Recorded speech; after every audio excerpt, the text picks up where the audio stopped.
siomai, at iba pa. Pero kung akala nyo na basta-bastang karne lang ang ginamit sa mga putahing ito, abay, medyo nagkakamali ka. Ang mga putahe kasi gawa sa chiffon o karne ng kambing. Presenting 101 ways to cook chiffon. Food trip ala chiffon? Ano? Tara! Ang mga ito, bida sa pagdiriwang ng Chiffon Festival sa bayan ng Balungaw, Pangasinan. Bagay na specialty ni Ate Marilyn. Special siya kasi hindi mo malalasahan yung lansa talaga ng chiffon. Tapos, yung sauce namin is something naiiba, special kasi yung sauce namin is made from sweet potato.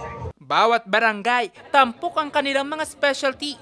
Kaya naman mula Pembo sa Taguig, abay, napadayo pa si Kuya Apollo. Food trip yarn? Sabi ko, meron palang ganito dito, parang wow, parang ako na ignorante kumbaga. Kasi ang saya tapos ganyan, parang salo-salo. Para sa mga taga-Balungaw, ang kambing, simbolo ng kanilang determinasyon sa araw-araw. Itinuturing din itong one town, one product ng bayan. Since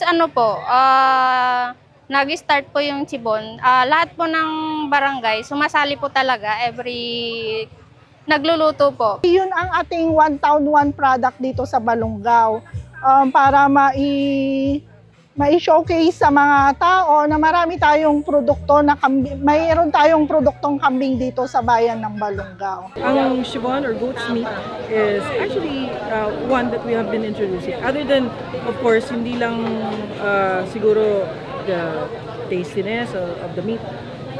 Actually, affordable yan noong araw. Ito na ang ika-20 taon ng selebrasyon matapos itong simulan taong 2006. Jose Robert Inventor, Nation on the Move.